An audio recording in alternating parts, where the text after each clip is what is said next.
देतो रे ईश्वर, जैसे ज्याचे कर्म तैसे फळ देतो रे ईश्वर.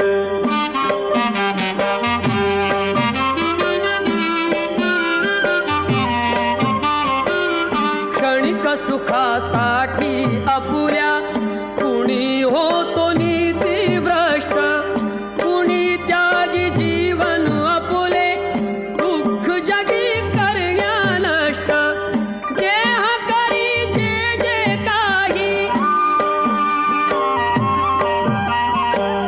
देह करी जे जे काही, आत्मा भोगी तो नंतर. जैसे ज्याचे कर्म तैसे फळ देतो रे ईश्वर, जैसे ज्याचे कर्म तैसे फळ देतो रे